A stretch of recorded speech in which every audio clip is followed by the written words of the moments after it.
All right. Today we're going to be talking about real estate, and we're also going to be talking about marketing on the other segment, the other half hour. And I've got some tremendous experts in both of those fields. First, we're going to bring on Sandy Pofahl, Commonwealth Companies. Sandy, welcome to the show. Thank you. Glad to be here. Perfect. I'm glad you're here. Now, Sandy, you've been in this real estate industry for over 45 years. You've done commercial, residential, and multifamily. You've pretty much done it all, right? Correct. Okay. I wanted to find out first. Let's back up a little bit. I'm getting ahead of the game here. I'm so excited to get started.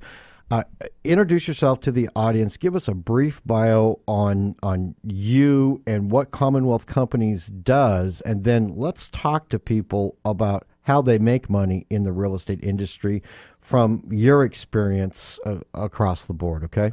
Sure. Okay. Got out of Stanford Law School a long time ago. Met a very fine gentleman here in town by the name of Trammell Crow, who convinced me that Texas was the land of milk and honey, so I left California and came here. Went to work for one of his companies, Lincoln Property Company, in-house legal counsel, plus did a lot of the economics with them back in the 60s. So much going on at that time in the 60s and 70s with Lincoln. I then left, formed my own company, built about 600 homes, 300 apartment units, and did well until Prime hit 22 under Carter. Okay. And since then, I've been active in both real estate and oil and gas. All right. Commonwealth Companies. I imagine it works in the real estate industry. Give us just a little flavor for that, and then I'm going to spend the bulk of the time on how to make money in the business. Sure. According to Sandy Pofahl. Commonwealth I established in 1974. We built about 600 homes then, a number of apartments. Done a variety of programs since then. Most recently bought Texas Steel over in South Fort Worth. The company had gone under, bought the 27 acres, took the buildings off it, did partially a retail project there, and sold the remaining land to XTO Energy for drill sites. Worked out very nicely, and Well, since I'll then, bet. yeah, it really did. It was right in the center of South Fort Worth, and they needed a location to drill projects.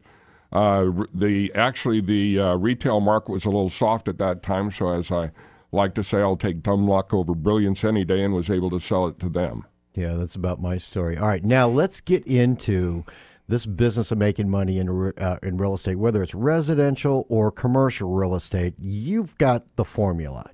Tell us what we need to know and what people who are getting into the business or are already in the business may need to know to actually take it from a market that's booming anyway to something that can really be leveraged to actually get the last dime out of it and make it the best place to make money.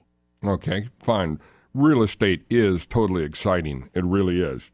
A dumb statement is they're not making any more, but God, who uses that statement so often? Right. Anyway, 4 things are needed. Knowledge, contacts, money, and tools are the 4 things that are really needed.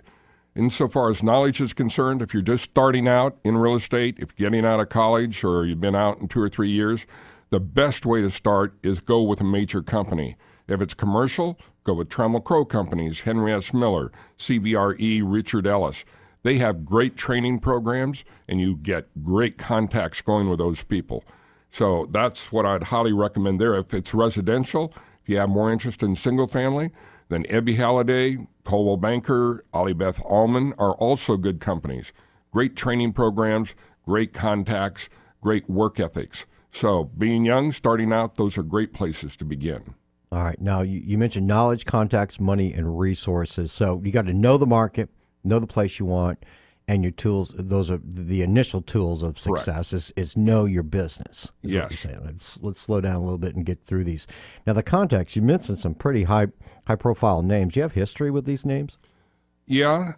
When I got out of law school, I met Trammell Crow. Extremely interesting fellow. I mean, the way he ran his companies is he trained people and then he brought them in and gave them a piece of the deals. So all the LPC limited partnerships, the young men, once after 2 or 3 years, would have a 10 to 20% interest in the projects, which equated to a good amount of money. Okay. All right. And then obviously you knew Henry S. Miller. I think you mentioned that. Knew him briefly. I knew Vance a little better. Okay. And Abby Holiday, have you ever rubbed elbows with her? Yeah, I have. I mean, briefly, I had an extensive, probably 2-minute conversation with her one time.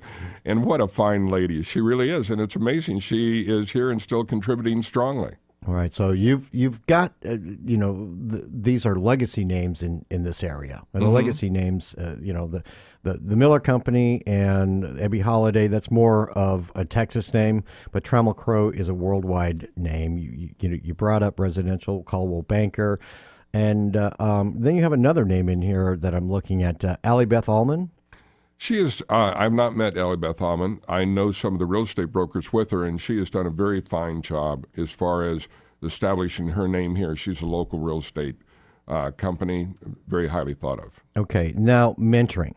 One of the things that people are going to get in the business, they need really to some guidance. It's one thing to want to be in the business and then to find your way blindly, and hopefully you figure it out. But it's a lot better to get mentors, and I know that's one of the things you wanted to bring up.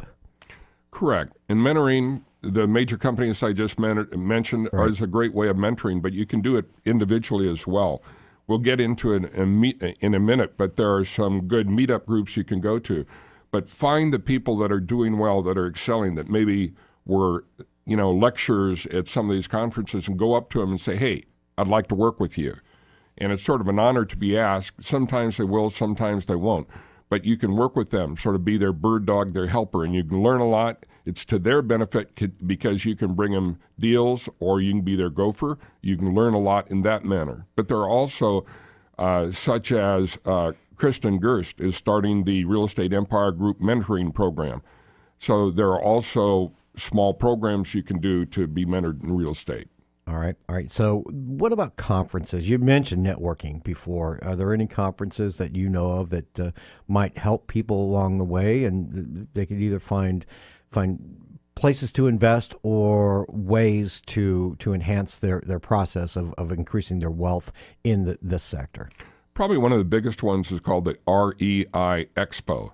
It was here in Dallas earlier in the year, quite a large conference. You can learn two ways. One is they always have lecture programs that you can go to during that time, but one of the greatest things I find are actually the booths, going in and talking with people and understanding what they're trying to sell and ask them why it's a benefit that we go ahead and work with them.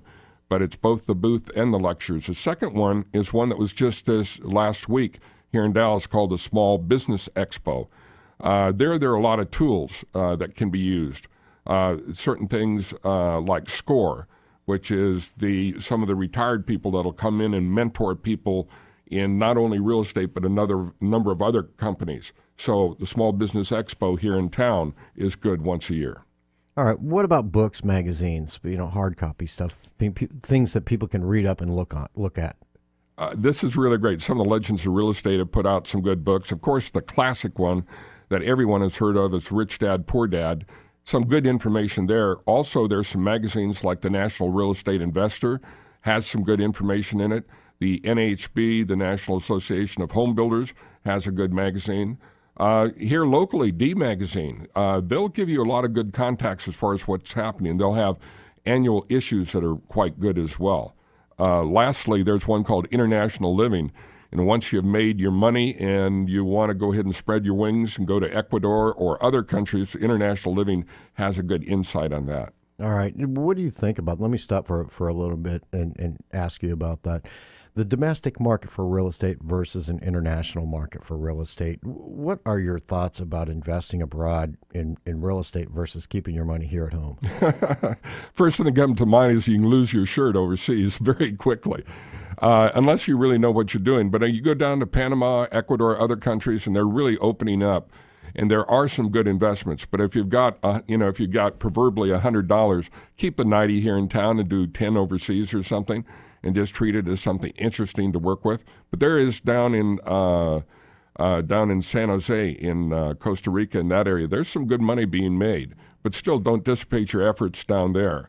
It's fun to do. It really is. But concentrate here. Once you make your money here, then you can do some stuff overseas or Central and South America, there's good opportunity there. Now, I've known some people that are great market timers, and they're telling me that this is a legacy move in the likes of which, in the real estate business, the likes of which we'll probably never see again.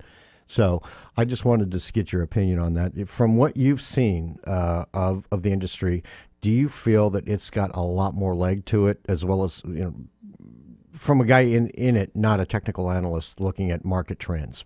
How do you feel about that? This is partially as far as location. Right now here in Dallas, it is an ungodly beautiful time to be involved. With Toyota moving to town and everything else, the residential market, the single family, the multifamily, the condos, what a great opportunity right now. There are other opportunities that are healing, like Las Vegas, Florida, Phoenix, such as that are healing, and they'll do okay. But right now, Dallas is the boom time. This is a hot spot in the country, you think? Absolutely. Houston, Dallas, Texas is a great place to be.